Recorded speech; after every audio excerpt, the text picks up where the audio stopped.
Salut à tous! Dans cette vidéo, on va parler des symptômes et des maladies.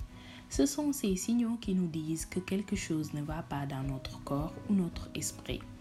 Si nous les reconnaissons, nous pouvons contacter le médecin avant que la maladie devienne plus grave. La toux peut être sèche ou grasse avec du catarrhe. En cas de catarrhe, sa couleur peut donner des informations sur le type de maladie. S'il contient de traces rouges, ça pourrait indiquer la présence de sang dans les voies respiratoires. Contactez immédiatement le médecin. Les frissons et douleurs aux os. Les frissons sont des symptômes qui se présentent dans certaines maladies comme la grippe. Communique-le à ton médecin.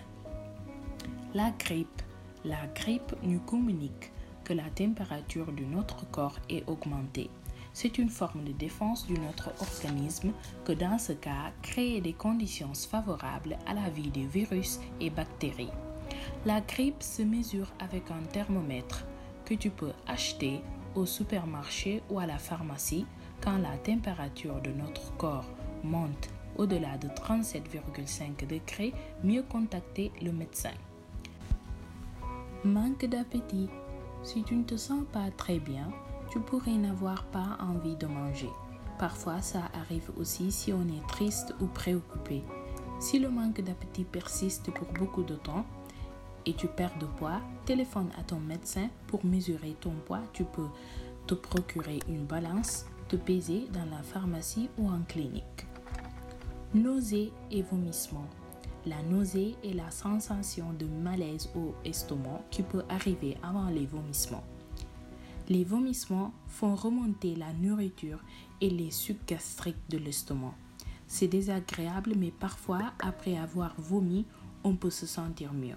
Si tu vomis, rappelle-toi de boire à petites gorgées d'eau ou de thé afin de ne pas se déshydrater, c'est-à-dire peu d'eau dans le corps. La diarrhée. La diarrhée est l'expulsion des selles liquides. Elle est aiguë si elle dure moins de 2 semaines. Elle pourrait devenir un problème si elle porte perte de poids ou déshydratation. Dans ce cas, on doit boire de l'eau pour retourner à une situation de normalité. Quand tu souffres de diarrhée, nausées et vomissements, évite le fruits, les produits laitiers, fromage et yaourt, viande, chewing-gum, café et boissons sucrées. Tristesse, pleurs fréquents, soucis. Si tu es triste, inquiet, si tu pleures souvent, ça pourrait t'aider de parler à un psychologue qui peut t'aider à comprendre comment tu te sens et à trouver des solutions. Troubles de la vue et de l'audition. Si tu ressens une douleur ou un sifflement dans l'oreille, parle-en à ton médecin. Certains troubles peuvent être une alerte pour les maladies plus graves. La même chose, si tu vois mal, tu auras besoin d'une paire de lunettes. Ton médecin peut te prescrire une visite avec un spécialiste. Mal de dents. Le dentiste est le spécialiste qui peut comprendre les causes de ton mal de dents. Les caries peuvent être l'une des causes. Si elles ne sont pas traitées, forment des trous dans les dents très douloureuses. Lave bien les dents avec de la brosse et du dentifrice après le repas. Brosse de haut en bas tous les dents. Évite de la nourriture sucrée, bonbons, miel, etc.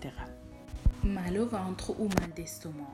Le mal au ventre et mal d'estomac peuvent être causés par quelque chose que tu as mangé.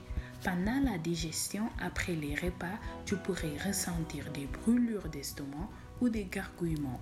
Si tu as mal au ventre ou mal d'estomac, évite les aliments difficiles à digérer comme café, tomates, piment, citron, poivron et aliments frits.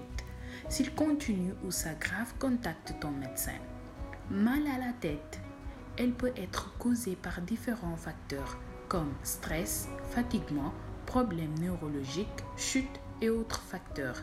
Ça peut être accompagné d'une gêne en entendant des bruits ou regarder directement la lumière. Juste parce que c'est un symptôme commun, risque d'être sous-estimé. N'oublie pas d'en parler à ton médecin. Nous espérons que les informations contenues dans cette vidéo ont été utiles. Si tu as des doutes ou besoin d'aide, tu pourras contacter les opérateurs du projet START.